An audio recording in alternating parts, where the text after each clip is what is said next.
आज का टॉपिक जो हम लोग का है वो इन्फ्लेशन। इन्फ्लेशन कहने का मतलब मुद्रास्फीति। मुद्रास्फीति यानी महंगाई। मुद्रास्फीति का मतलब जब रोज़मर्रा के ज़रूरतों से संबंधित वस्तु एवं कपड़े आदि की कीमतों में जब वृद्धि हो जाए और तो उसको मुद्रास्फीति कहते हैं। जब किसी सेवा और वस्तु के औसत दर में वृद्धि हो जाए तो इसे भी मुद्रास्फीति कहते हैं। मुद्रास्फीति में देश की मुद्रा के क्रय शक्ति घट जाती है और मुद्रास्फीति अंत आर्थिक विकास का भी कारण बन सकता है। भारत में मुद्रास्फीति को मॉस्पी के द्वारा मापा जाता है और मुद्रास्फीति को मापने के लिए दो सूचकांकों का उपयोग किया जाता है, एक WPI का और दूसरा CPI का। अगर किसी वस्तु या सेवा के मूल्य में वृद्धि होती है तो इसे मुद्रास्फीति नहीं कहते हैं। यानी कि अगर किसी एक वस्तु या सेवा के मूल्य में वृद्धि होती है तो इसे मुद्रास्फीति नहीं कहा जाता है, बशर्ते उसे किसी और वस्तु या सेवा प्रभावित ना हो। एक वाक्य में हम यह कह सकते हैं कि मुद्रास्फीति का तात्पर्य अर्थव्यवस्था में वस्तु और सेवाओं का सामान्य मूल्य स्तर से एक निश्चित अवधि में निरंतर परिवर्तन को मुद्रास्फीति कहते हैं। इसको आप लोग ऐसे समझिए कि जब भी कोई वस्तु रोज़मर्रा की ज़िंदगी में जो भी कोई वस्तु हम लोग खरीदते हैं या कपड़े खरीदते हैं या कुछ भी सेवा हम लोग को उपलब्ध होता है रोज़मर्रा की ज़िंदगी में, उन सारे वस्तुओं और उन सारे सेवाओं में जब मूल्य की वृद्धि हम लोग को नज़र आती है तो उस मूल्य की वृद्धि को हम लोग क्या कहते हैं? मुद्रास्फीति कहते हैं, यानी महंगाई कहते हैं। औसत मूल्य में भी वृद्धि हो जाता। मान लें कि कुछ ऐसा वस्तु है जिसका मतलब औसत 4 साल का हम लोग निकाल रहे हैं, उसका क्या रेट हुआ, और उसका औसत जो 4 साल का निकाले देखें 5वां साल का जो है उसमें वृद्धि हो गया, यानी उसका औसत में जब वृद्धि होता है, एवरेज जो उसका मूल्य निकाला जाता है उस एवरेज मूल्य में जब देखा जाता है इसमें भी वृद्धि हो रहा है, तो इस एवरेज मूल्य में वृद्धि को भी हम लोग इसको मुद्रास्फीति भी कहते हैं। मुद्रास्फीति में देखा जाता है कि जो वैल्यू होता है, मनी का जो वैल्यू होता है, मनी का वैल्यू यानी आपका जो करेंसी वैल्यू है, मुद्रा का वैल्यू है, वो घट जाती है। कैसे? तो कल के डेट में आप जब किसी सामान को ले रहे थे तो उसके लिए 1 रुपया पे कर रहे थे, ठीक है? तो कल आप किसी सामान को लेने के लिए 1 रुपया पे कर रहे थे, अब आज उसी सामान को लेने के लिए आप 2 रुपया पे कर रहे हैं। कहने का मतलब ये हुआ कि 1 रुपया में जो सामान मिल रहा था अब उस 1 रुपया में वह सामान नहीं मिल रहा है। क्या है मतलब? 1 रुपया में वह नहीं मिल रहा है, उसके लिए हमको 2 रुपया पे करना पड़ रहा है। यानी 1 रुपया का जो पावर है उसका पावर तो कम गया, 1 रुपया में वो ज़्यादा सामान को नहीं ले पा रहा है, यानी 1 रुपया का पावर कम गया। तो इस प्रकार देखा गया कि जो मुद्रा का जो क्रय शक्ति है, उसका खरीदने का जो पावर था वो घट गया। तो इस मुद्रास्फीति में क्या होता है? मुद्रा की क्रय शक्ति घट जाती है। कभी कभी जो मुद्रास्फीति का उपयोग जो होता है वो देश के आर्थिक विकास के लिए भी किया जाता है। आर्थिक विकास के लिए कैसे किया जाता है इसको समझते हैं। होता क्या है कि कभी कभी सरकार किसी भी क्षेत्र में डेवलपमेंट के लिए क्या करती है कि मान लीजिए कि उसको सड़क बनवाना है, इंफ्रास्ट्रक्चर सही करना है, तो जब इंफ्रास्ट्रक्चर सही करना है तो उसके लिए वो क्या करेगी? उसके लिए उस इंफ्रास्ट्रक्चर के सेक्टर में वो इन्वेस्टमेंट करेगी तो मार्केट में क्या होगा? पैसा जाएगा, और मार्केट में जब पैसा जाएगा तो जाहिर सी बात है कि मार्केट में पैसा जाने से वो पैसा का लिक्विडिटी, पैसा मार्केट में पूरा फैल जाएगा। जिसका मतलब देखिए, सरकार इन्वेस्टमेंट कर रही है, तो सरकार इन्वेस्टमेंट कर रही है इंफ्रास्ट्रक्चर में, रोड बनाने में, मान लेते हैं डेवलपमेंट के सेक्टर में रोड बनाने में इन्वेस्टमेंट कर रही है सरकार, पैसा लगा रही है। तो वो पैसा किसके पास जाएगा? तो वो मजदूर के पास जाएगा, सीमेंट वाले के पास जाएगा। यानी जब ज़्यादा डेवलपमेंट होना शुरू होगा तो ज़्यादा पैसा सभी लोग के पास जाना जाएगा, और इससे सरकार के द्वारा पैसा का लिक्विडिटी मार्केट में बढ़ जाएगा, यानी पैसा का प्रसार बढ़ जाएगा, जिसके कारण लोगों के पास पैसा बढ़ जाएगा। और लोगों के पास जब पैसा बढ़ेगा तो जाहिर सी बात है कि कल के डेट में हम लोग जो सामान खरीद रहे थे हमारे पास आवश्यकता के अनुसार, अब पैसा ज़्यादा रहने के कारण हम लोग आवश्यकता नहीं रहने के कारण भी उस सामान को खरीदना चाहेंगे, या थोड़ी भी आवश्यकता होगी उस तब भी खरीदना चाहेंगे। ऐसे कल के डेट में हमारे पास लिमिटेड पैसा था तो हम उस सामान को आवश्यकता, जब बहुत ज़्यादा आवश्यकता होती थी या उसके कारण काम नहीं चल रहा था, तब हम लोग खरीदते थे। यानी कहने का मतलब, अगर आज के डेट में हमारे घर में एक टीवी मौजूद है और उस टीवी में सारे का काम चल रहा है, लेकिन जब मेरे पास बहुत पैसा हो जाता है, ज़्यादा पैसा हो जाता है, तो हम क्या चाहेंगे कि चलो एक टीवी और ले लेते हैं, अकेले बैठ के हम देखेंगे। तो पैसा रहने के कारण हम लोग खर्च करना शुरू कर देते हैं। तो यही चीज़ है। तो जब खर्च करना शुरू कर देते हैं, ज़्यादा से ज़्यादा सामान खरीदना शुरू कर देते हैं, तो इससे मार्केट में डिमांड बढ़ जाती है। और जब मार्केट में डिमांड बढ़ जाती है, तो मार्केट में डिमांड बढ़ने के कारण होता क्या है कि प्रोडक्ट का दाम बढ़ने लगता है। जैसे देखते होंगे कि कोई भी चीज़ का जब हम लोग मार्केट में बहुत ज़्यादा डिमांड करने लगते हैं, तो उसका रेट अपने आप हाई हो जाता है, क्योंकि वो शॉर्ट होना, उसका सप्लाई उतना नहीं हो पाता है, लेकिन डिमांड बढ़ने लगता है। डिमांड बढ़ रहा है लेकिन सप्लाई नहीं हो पा रहा है, उतना प्रोडक्शन उसका नहीं हो पा रहा है, तो जिसके कारण उसका कम से कम खरीद हो, उसका खरीद पे रोक लग जाए, ताकि वो वस्तु शॉर्ट ना हो जाए। तो उसके लिए क्या करते हैं कि उस वस्तु का वैल्यू बढ़ाना, उस वस्तु का प्राइस बढ़ाना शुरू कर देते हैं। तो उस वस्तु का प्राइस बढ़ाना जब शुरू कर देंगे, तो ऑटोमेटिकली क्या होगा कि उसका क्या होगा कि उस सामान को कम से कम खरीदना चाहेंगे। और जब उस सामान को हम लोग कम से कम खरीदना चाहेंगे, क्योंकि दाम बढ़ चुका है, कम से कम खरीदना चाहेंगे। और दाम बढ़ चुका है, यानी जाहिर सी बात है कि कल 50 रुपये में हम जो चीज़ ले रहे थे, वही आज हमको 75 रुपये में मिल रहा है, क्योंकि दाम बढ़ चुका है। तो इस तरह से देखें कि महंगाई कैसे बढ़ा, मुद्रास्फीति कैसे हुआ। तो ये कहीं ना कहीं जब विकास होती है, या विकास के लिए भी मुद्रास्फीति अगर आ रही है, तो समझिए कि विकास, उसका अंततः कारण विकास ही होगा। विकास जब किसी देश में होती है, तो मुद्रास्फीति आना, महंगाई आना थोड़ा बहुत होता है। ठीक है, अब आगे हम लोग देखते हैं कि जो मुद्रास्फीति की बात करते हैं, तो मुद्रास्फीति का जो मापा जाता है, मुद्रास्फीति कैसे मेजर किया जाता है, तो मुद्रास्फीति को दो तरीके से मेजर किया जाता है, दो सूचकांक पर मेजर किया जाता है। पहला जो सूचकांक है वो ये है कि WPI, और दूसरा है CPI।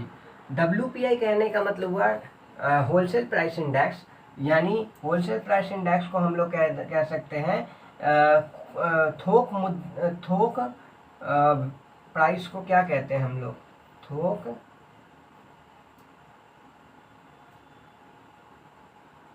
सूचकांक। प्राइस को हिंदी में क्या कहते हैं देख लीजिएगा,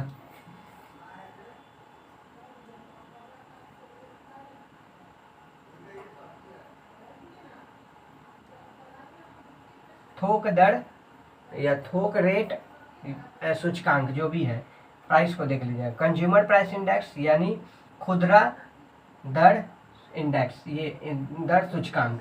इस तरह CPI कहने का मतलब कंज्यूमर प्राइस इंडेक्स, इसका तो खुदरा इंडेक्स। अगर किसी वस्तु, अब देखिए एक बात और है कि हम लोग जो मुद्रास्फीति का जो मापन किया जाता है, वो मॉस्पी के द्वारा किया जाता है। मॉस्पी, MOSPI। मॉस्पी है क्या, तो MoSPI ministry of statical and programming implementation.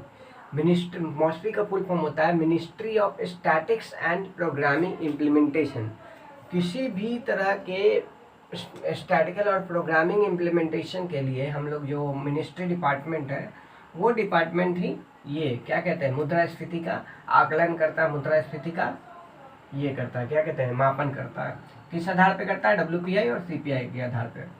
अब हम लोग देखते हैं मुद्रास्फीति के प्रकार। तो मुद्रास्फीति के प्रकार हम लोग देखते हैं कि, और एक चीज़ और जान लीजिएगा कि मुद्रास्फीति का जो मापन होता है, वो कोई ना कोई किसी न किसी चीज़ को आधार मान के किया जाता है।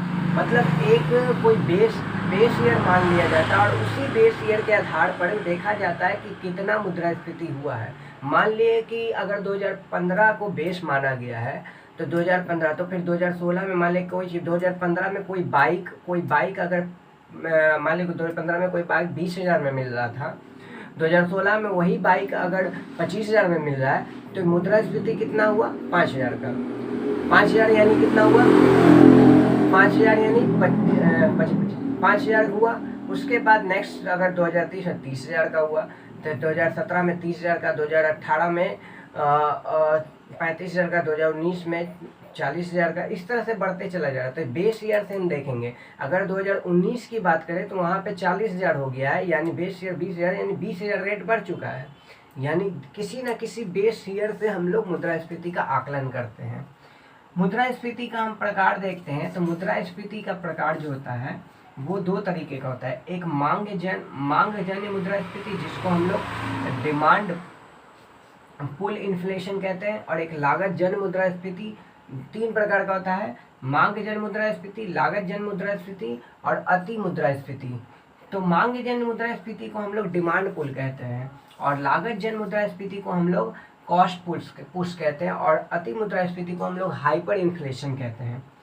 यानी मांगजन्य डिमांड पुल इन्फ्लेशन, लागत जन कॉस्ट पुश मुद्रास्फीति, और अति मुद्रास्फीति यानी हाइपर इन्फ्लेशन कहते हैं। अब हम लोग आते हैं थोड़ा मांगजन्य मुद्रास्फीति में। मांगजन्य मुद्रास्फीति में देखते हैं कि वस्तु और सेवा की कुल मांग बढ़ने से किसी देश में पूर्ण रोजगार स्तर पर कुल आपूर्ति से कुल मांग अधिक हो जाती है। सेम सिचुएशन मैंने पहले डिस्कस किया था इसको, वो अधिक हो जाती है, जिससे वस्तुओं की कीमत बढ़ने लगती है। तो इस स्थिति को मांगजन्य मुद्रास्फीति कहते हैं।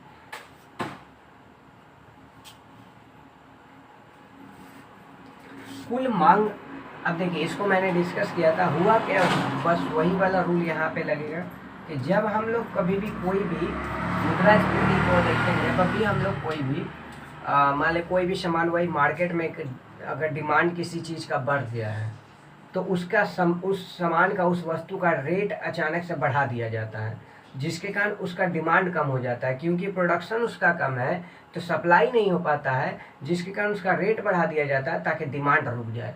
तो इस तरह का जो मुद्रास्फीति यानी महंगाई आता है, तो इस तरह की मुद्रास्फीति को हम लोग क्या कहते हैं? मांगजन्य मुद्रास्फीति यानी डिमांड पुल मुद्रास्फीति कहते हैं। यहाँ पे कुल मांग और कुल आपूर्ति की बात कही है, तो कुल मांग के बारे में देख लेते हैं। कुल मांग होता क्या है? तो कुल मांग उपभोग प्लस निवेश प्लस सरकारी खर्च प्लस ये कुल निर्यात। कुल मांग को हम लोग एग्रीगेट डिमांड कहते हैं। कुल मांग को क्या कहते हैं? Aggregate demand. ये उपभोग जो है हम लोग का, उपभोग यानी कंज्यूम, कितना हम लोग कंज्यूम कर रहे हैं वो मांग।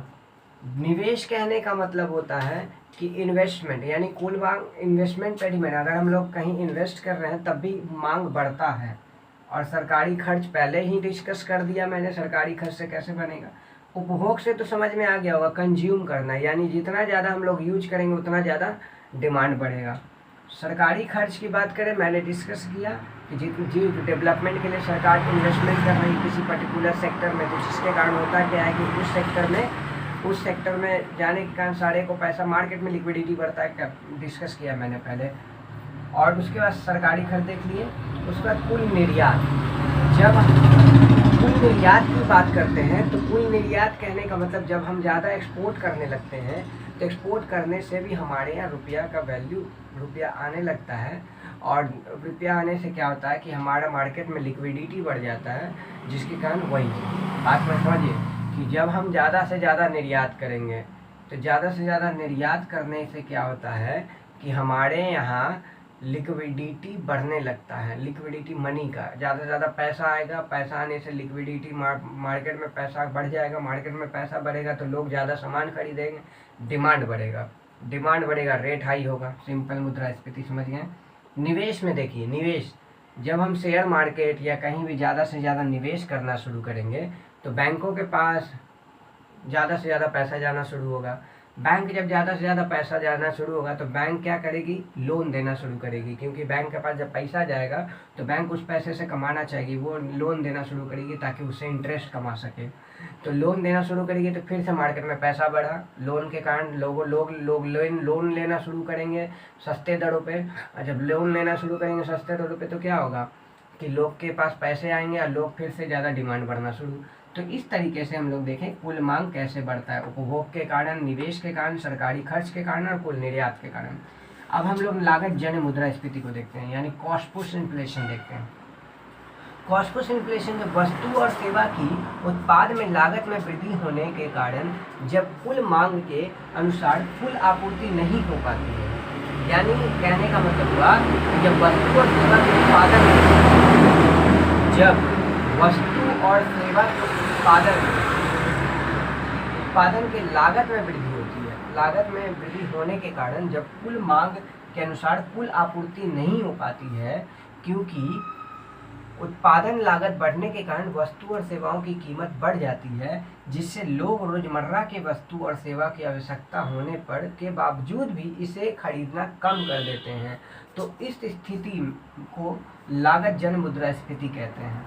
देखिए यहाँ पे बात क्या हुआ, कॉस्ट पुश में हुआ क्या चीज कि जब मार्केट में उत्पादन लागत बढ़ जाता है, उत्पादन लागत कहने का मतलब हुआ कि जब वस्तु को और सेवा को उत्पादित करने में, बस किसी भी वस्तु को बनाने में जो लागत लगता है, जब उसी में बढ़ गया, उसी का लागत बढ़ गया, उसी चीज़ का लागत लगना बढ़ गया, यानी वस्तु को बनाने समय ही उसका प्रोडक्शन कॉस्ट बढ़ गया। तो प्रोडक्शन कॉस्ट बढ़ने के कारण जाहिर सी बात है मार्केट में आने के बाद उसका मार्केट प्राइस भी बढ़ जाएगा, और जब मार्केट प्राइस बढ़ जाता है, मार्केट प्राइस बढ़ने के कारण तो दिस इज द मतलब कॉस्ट पुश, यानी जब प्रोडक्शन प्राइस प्रोडक्शन प्राइस बढ़ता है तो उसके कारण उसका मार्केट प्राइस बढ़ जाता है, जिसके कारण मार्केट में महंगाई बढ़ जाती है। इसको कहते हैं मुद्रास्फीति। और इस महंगाई बढ़ने के कारण लोग उस सामान को आवश्यकता रहने के पर भी नहीं खरीद पाते हैं। तो इसको हम लोग कहते हैं कॉस्ट पुश मुद्रास्फीति, यानी कॉस्ट पुश इन्फ्लेशन, यानी लागत जन्य मुद्रास्फीति। अब हम लोग आते हैं थोड़ा सा अति मुद्रास्फीति में। अति मुद्रास्फीति जिसको हाइपर इन्फ्लेशन कहा जाता है। हाइपर इन्फ्लेशन जब अर्थव्यवस्था समान स्तर से काफी तेजी से अत्यधिक और नियंत्रण से बाहर मूल्य में वृद्धि होना शुरू हो जाए, तो इस स्थिति को अति मुद्रास्फीति कहते हैं। यानी जब मूल्य वृद्धि 50% से अधिक पर महीने होने लगे तो इसे अति मुद्रास्फीति कहते हैं।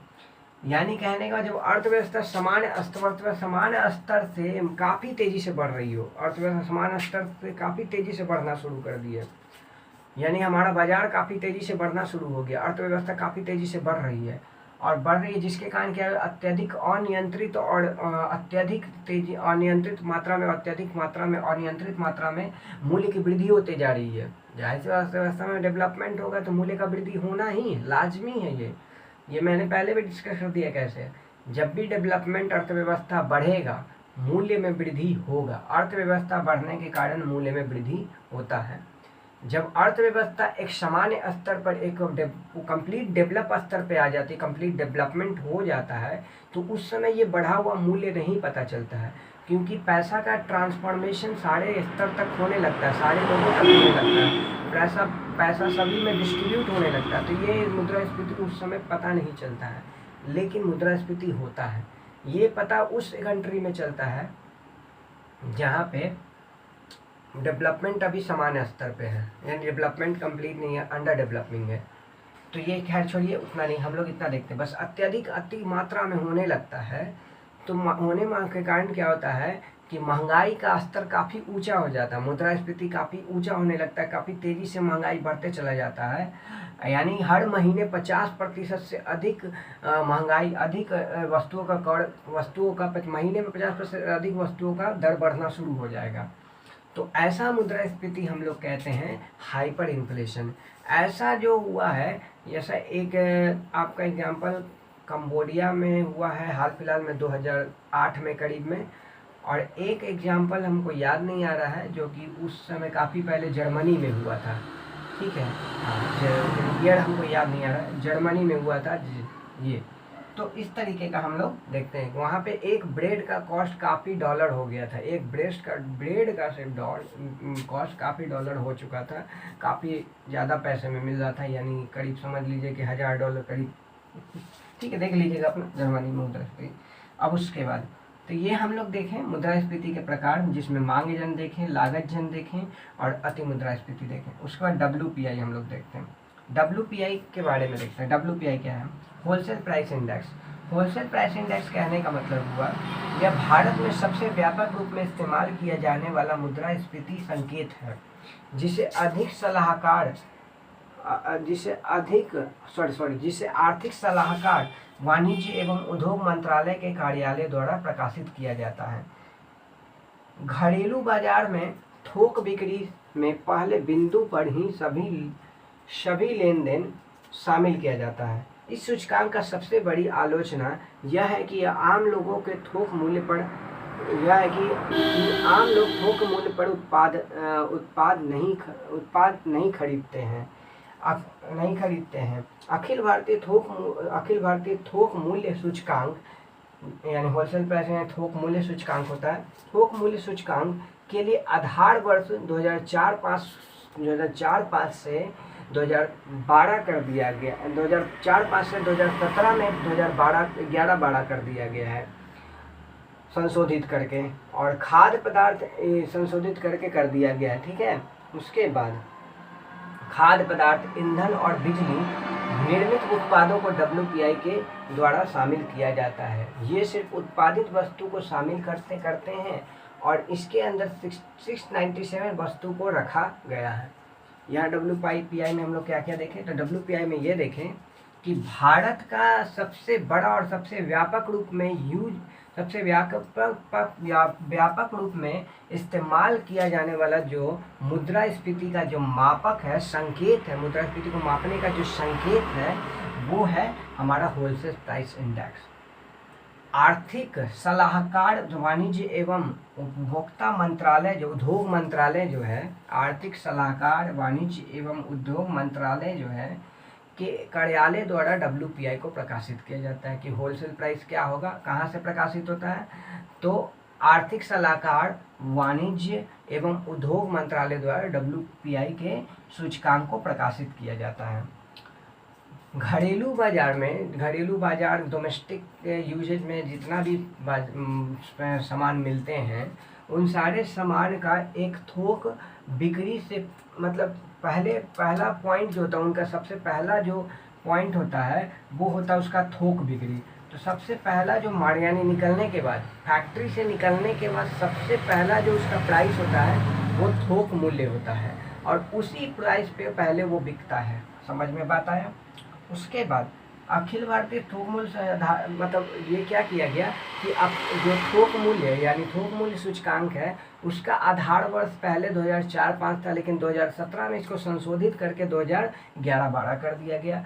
यानी हम इस बात को पहले भी डिस्कस किए गए थे कि कभी भी किसी भी मुद्रास्फीति को मापा जाता है तो WPI के किसी न किसी बेस पे मापा जाता है कि इस समय इसका थोक मूल्य क्या था, उसके बाद अभी कितना बढ़ गया। यानी 2011-12 में क्या था इसका थोक मूल्य इंडेक्स, यानी होलसेल प्राइस इंडेक्स, और अब जा करके कितना हो गया इसका होलसेल प्राइस इंडेक्स। तो इस आधार पे मुद्रास्फीति को मेजरमेंट किया जाता है। उसके बाद बोला गया कि ईंधन को, खाद्य पदार्थ को और बिजली निर्मित जो भी उत्पाद है, बिजली निर्मित उत्पाद जो है, यानी बिजली इलेक्ट्रिसिटी में जो भी यूज किया जाने वाला उत्पाद है, जैसे स्विच, बल्ब, ये सब, तो ये सब का जो ये सब को शामिल किया गया WPI के अंदर। और साथ साथ इसके अंदर लगभग 697 वस्तुओं को रखा गया है। CPI को हम देखते हैं तो CPI कंज्यूमर प्राइस इंडेक्स होता है। यह खुदरा खरीदार के दृष्टिकोण से मूल्य परिवर्तन को मापता है। यह चयनित वस्तुओं और सेवाओं के खुदरा मूल्य के स्तर में समय के साथ परिवर्तन को मापता है, जिस पर एक परिभाषित समूह के उपभोक्ता अपने आय खर्च करते हैं। और CPI के 4 प्रकार होते हैं। देखो क्या बोला गया, यह क्या करता है कि जो भी कहा गया कि यह खुदरा खरीदार के दृष्टिकोण से मूल्य में परिवर्तन को माप पाता है। यानी जो भी कस्टमर लोग जिस मूल्य पे सामान को ले रहे हैं, उस प्राइस पर यह परिवर्तन को मापता है। यानी इसमें उस प्राइस पे कंज्यूमर को आज कितना, कस्टमर को आज कितना में, मतलब 2011-12 में कितना मिल रहा था और आज किस प्राइस पे मिल रहा है, उसका जो प्राइस इंडेक्स निकाला जाता है तो उसी प्राइस इंडेक्स पे इसको सीपीआई में मुद्रास्फीति को मापा जाता है। ठीक है, सीपीआई समझ गए।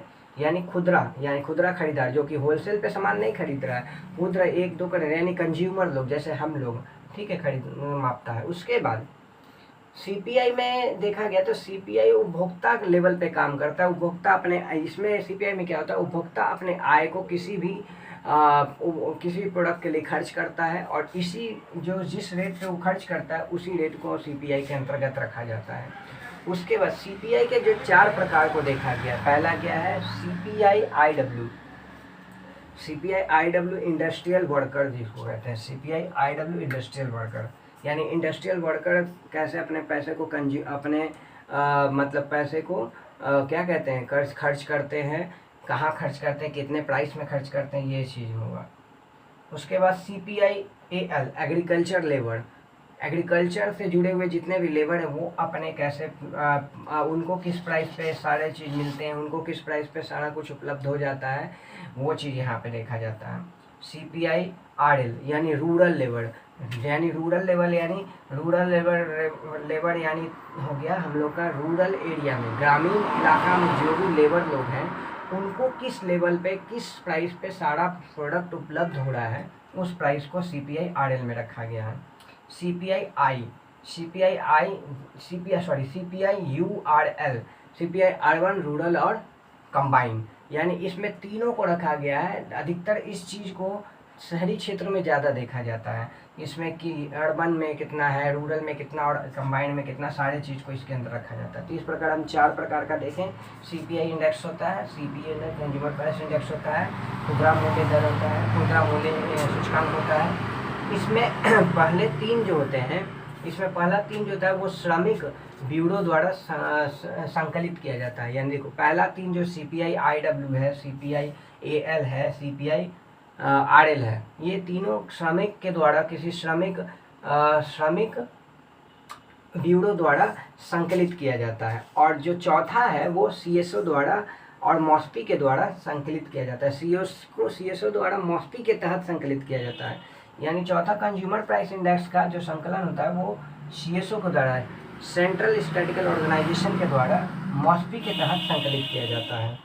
और उसके बाद सीपीआई का आधार वर्ष 2012 है, सीपीआई का आधार वर्ष 2012 माना गया है। और इसके अंदर 448 वस्तु को और सेवा को रखा गया है। कहा तो इसके अंतर्गत 448 और वस्तु और सेवा को रूरल क्षेत्र में, ग्रामीण इलाका में रखा गया है और 460 वस्तु एवं सेवा को अर्बन क्षेत्र यानी शहरी इलाका में रखा गया है। तो इस प्रकार हम लोग इन्फ्लेशन के अंदर मुद्रास्फीति क्या होता है वो देखें, मुद्रास्फीति कितने प्रकार के होते हैं वो देखें, फिर उसके बाद डब्ल्यूपीआई सीपीआई क्या होता है ये। डिफ्लेशन, हिंदी में इसको अपस्थिति कहते हैं। अपस्थिति में वस्तु और सेवाओं के सामान्य मूल्य स्तर में गिरावट आता है और यह मुद्रास्फीति के विपरीत स्थिति है। यानी मुद्रास्फीति में क्या कहते हैं, वस्तु और सेवाओं की कीमतों में बढ़ावा होता है, लेकिन अपस्थिति में और डिफ्लेशन में क्या होता है, वस्तु और सेवाओं के मूल्य में क्या होता है, गिरावट आता है और इसलिए इसको मुद्रास्फीति की विपरीत स्थिति कहते हैं।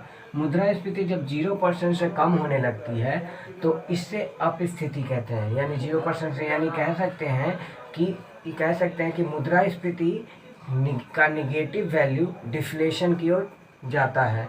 यानी डिफ्लेशन यानी अपस्थिति मुद्रास्फीति का नकारात्मक शब्द कहा जा सकता है। अपस्थिति मुद्रास्फीति का नकारात्मक शब्द कहा जा सकता है।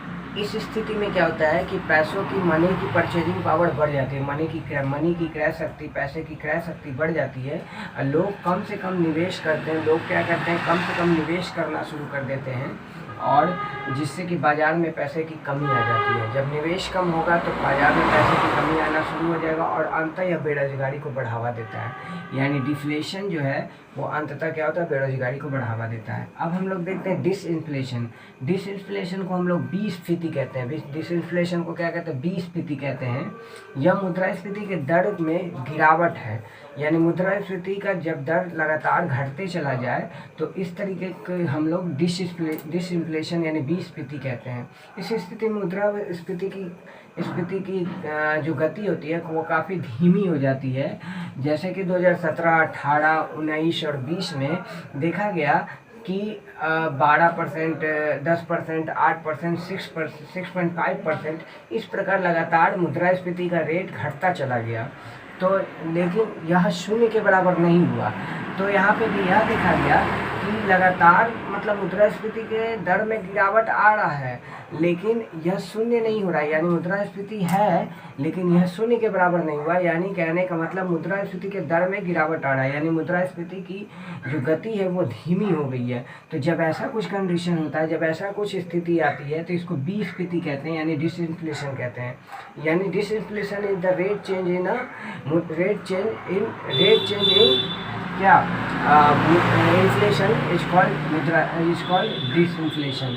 मुद्रास्फीति के दर में जब परिवर्तन चला आते रह जाए, उसकी गति धीमी हो जाए तो इसको डिसइन्फ्लेशन कहते हैं। अब हम लोग स्टैगफ्लेशन है। स्टैगफ्लेशन क्या होता है कि मुद्रास्फीति जनित मंदी को कहते हैं। स्टैगफ्लेशन इज द मुद्रास्फीति जनित मंदी, मतलब मुद्रास्फीति के कारण जब मंदी आ जाए बाजार में तो उसको स्टैगफ्लेशन में रखा जाता है।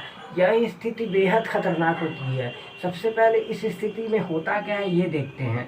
तो यह स्थिति जब होता क्या है कि जब विकास दर का रेट समान हो, यानी विकास की दर नहीं बढ़ रही हो लेकिन महंगाई लगातार यानी मुद्रास्फीति लगातार बढ़ते चली जा रही है, तो इस स्थिति को हम लोग स्टैगफ्लेशन कहते हैं। देखने की लिखा होगा यह स्थिति तब आती है जब देश में स्थिर विकास के साथ साथ, यानी विकास स्थिर है, विकास नहीं बढ़ पा रहा है लेकिन क्या हो रहा है कि उसके साथ साथ लगातार उच्च मुद्रास्फीति हो और मुद्रास्फीति बढ़ते चली जा रही है। तो इस तरह की सिचुएशन को क्या कहते हैं, स्टैगफ्लेशन यानी मुद्रास्फीति जनित मंदी कहते हैं। यह स्थिति बेहद खतरनाक होती है, मैंने पहले भी कहा। और इसमें क्योंकि क्योंकि इसमें होता क्या है कि जब मुद्रास्फीति जो बढ़ रही है उसको कम करने के लिए कोई पॉलिसी बनाई जाएगी, कोई नीति बनाई जाएगी, तो होगा क्या कि बेरोजगारी की दर बढ़ेगी। और जब बेरोजगारी को कम करने के लिए जब पॉलिसी बनाई जाएगी तो मुद्रास्फीति बढ़ेगी। तो इस केस में क्या होता है, इस केस में इस तरह की स्थिति में ये जो अर्थशास्त्री लोग होते हैं उनके मन में, उनकी दिमाग में दुविधा आ जाती है कि आखिर किया क्या जाए। तो इसलिए यह स्थिति अंततः बहुत कष्टदायक हो जाती है, जिसके कारण तो इस स्थिति को हम लोग स्टैगफ्लेशन कहते हैं। समझ में बात आया? स्टैगफ्लेशन यानी मुद्रास्फीति जनित मंदी,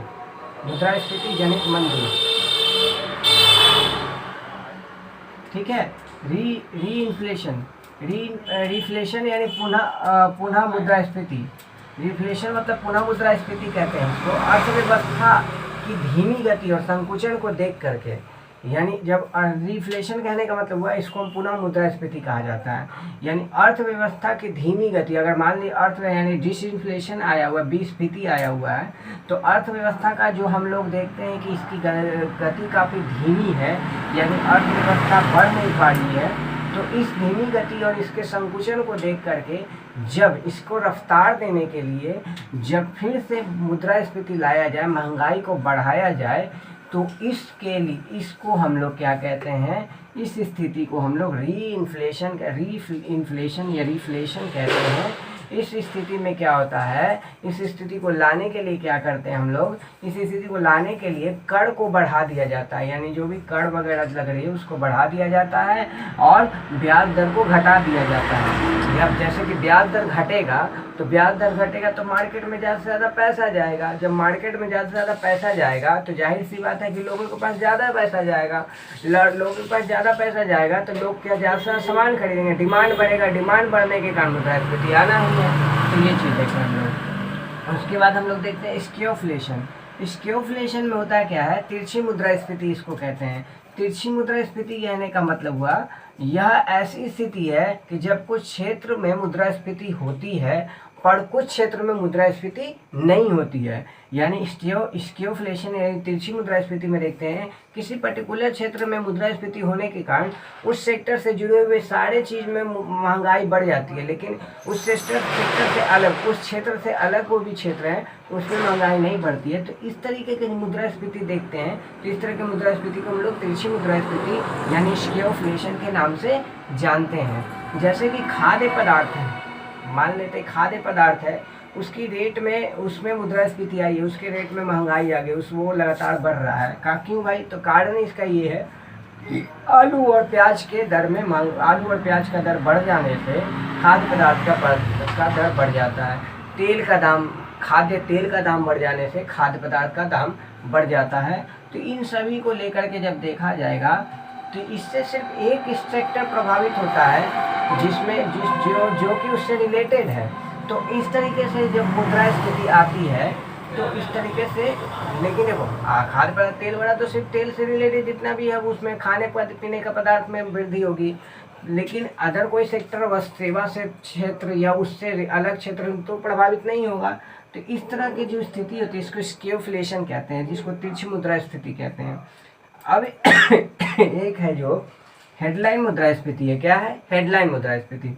हेडलाइन मुद्रास्फीति जो होता है, इस मुद्रास्फीति में होता क्या है, इसको इस मुद्रास्फीति को तैयार करने के लिए सीपीआई के आधार वर्ष पे आंकड़ा तैयार किया जाता है। सीपीआई का जो आधार वर्ष है 2012, उस पे आंकड़ा तैयार किया जाता है और उसी आंकड़ा के आधार पर यह मुद्रास्फीति लाया जाता है। इस मुद्रास्फीति में क्या किया जाता है, खाद्य तथा ईंधनों की कीमत के उतार चढ़ाव को भी शामिल किया जाता है। देखिए खाद्य और ईंधन जो है वो पर्यावरणीय तत्व पे डिपेंड करते हैं। कल के डेट में अगर मान लेते हैं कि मतलब फसल लगाई गई, बारिश नहीं हुई और बारिश नहीं हुई तो वो प्रोडक्शन कम करेगा, तो प्रोडक्शन कम करेगा तो जाहिर सी बात है खाद्य पदार्थ में जो भी है उसके दाम तो बढ़ेंगे ही बढ़ेंगे। तो ये पर्यावरणीय घटकों पे डिपेंड करता है कि पर्यावरण के कुछ आपातकालीन स्थिति आ जाने से ये क्या होता है, इसकी दाम का उतार चढ़ाव होता है। तो ये हेडलाइन मुद्रास्फीति के अंदर इन सभी को शामिल किया जाता है। ठीक है, यानी हेडलाइन मुद्रास्फीति को पहले तो सीपीआई के आंकड़ा पे तैयार किया जाता है और सीपीआई के आंकड़ा पे तैयार किया जाता है और इसमें खाद्य पदार्थ और ईंधन के उतार चढ़ाव को शामिल किया जाता है। लेकिन अगर वही कोर इन्फ्लेशन लेते हैं तो कोर इन्फ्लेशन में वैसे किसी चीज़ को शामिल नहीं किया जाता है जो पारंपरिक ढांचा है इन्फ्लेशन को तय करने का, डिमांड ये उत्पादन और मांग का, जो डिमांड और सप्लाई का यानी उत्पादन और मांग का जो पारंपरिक ढांचा उसको फॉलो ना करती हो, उससे बाहर आती हो, यानी उन सभी को फॉलो कभी नहीं करेगा ये, जो पारंपरिक ढांचा डिमांड और ये मांग और उत्पादन का जो पारंपरिक ढांचा को फॉलो नहीं करती हो या नहीं करती हो। जैसे कि यहाँ पे क्या लिखा हुआ है, यह मुद्रास्फीति खाद्य तथा ईंधनों के कीमत के उतार चढ़ाव को नहीं शामिल करती। अभी जस्ट मैंने कहा क्योंकि ये पर्यावरणीय घटकों पे डिपेंड करता है, इसलिए कि कभी हो सकता है कभी नहीं भी हो सकता है, इसलिए इसको शामिल नहीं करती। ये डिमांड और मांग को नहीं फॉलो करता है। डिमांड और मांग के कारण इसका दाम उतार चढ़ाव नहीं होता। ये पर्यावरणीय घटक के कारण, पर्यावरण में कुछ आपातकालीन स्थिति आई जिसके कारण इसका महंगाई बढ़ता और महंगाई घटता है। जस्ट मैंने इसको डिस्कस किया कि जैसे कि अभी बारिश का महीना नहीं है लेकिन अचानक से बारिश हो गई, तो बारिश के महीने ना होने के कारण जो फसल लगे हुए हैं जो कि बारिश के महीने में नहीं उगते, बारिश होने के वो बर्बाद हो जाते हैं, तो ऐसे फसल बर्बाद हो जाएंगे। तो उस कंडीशन में वो फसल क्या होंगे, उनका दाम बढ़ जाएगा क्योंकि उनका बर्बाद हो चुका है तो दाम बढ़ जाएगा। तो जिसके कारण ये दाम जो बढ़ा वो खाद्य पदार्थ, वो जो दाम बढ़ा उसमें वो पर्यावरणीय घटक के कारण बढ़ा, इसलिए इसको शामिल नहीं किया जाएगा। इसलिए यहाँ पे बोला गया कि इस मुद्रास्फीति में खाद्य तथा ईंधनों को शामिल के कीमतों के उतार चढ़ाव को नहीं शामिल किया जाता है और वैसे किसी भी चीज़ को शामिल नहीं किया जाता है, वैसे किसी भी चीज़ के आंकड़ा पे इसको तैयार नहीं किया जाता है जो कि उत्पादन और मांग के पारंपरिक ढांचे को नहीं फॉलो करता हो, नहीं शामिल करता हो, उसके बाहर आता हो, उसको नहीं शामिल किया जाएगा। जैसे कि तुम्हारा आपका देखिए पर्यावरणीय कारणों के कारण उत्पादन में परिवर्तन आए तो इसे कोड मुद्रास्फीति में शामिल नहीं करते हैं, ये मैंने पहले भी कहा। तो इस प्रकार हमारा मुद्रास्फीति से रिलेटेड कुछ टर्म्स हैं जो भी हम लोगों ने देखा। हम लोगों ने मुद्रास्फीति को देखा, मुद्रास्फीति कितने प्रकार के होते वो हम लोगों ने देखा। मुद्रास्फीति के प्रकार देखने के बाद मुद्रास्फीति के रिलेटेड कुछ टर्म्स थे उसको देखा। फिर मुद्रास्फीति से रिलेटेड कुछ और टर्म्स थे जिसको भी हम लोगों ने जैसे अपस्फीति, विस्फीति, मुद्रास्फीति जनित मंदी, फिर पुनः मुद्रास्फीति, फिर तिरछी मुद्रास्फीति, हेडलाइन मुद्रास्फीति, कोड मुद्रास्फीति, ये सारा कुछ। और इस प्रकार हमारा इन्फ्लेशन चैप्टर कंप्लीट होता है।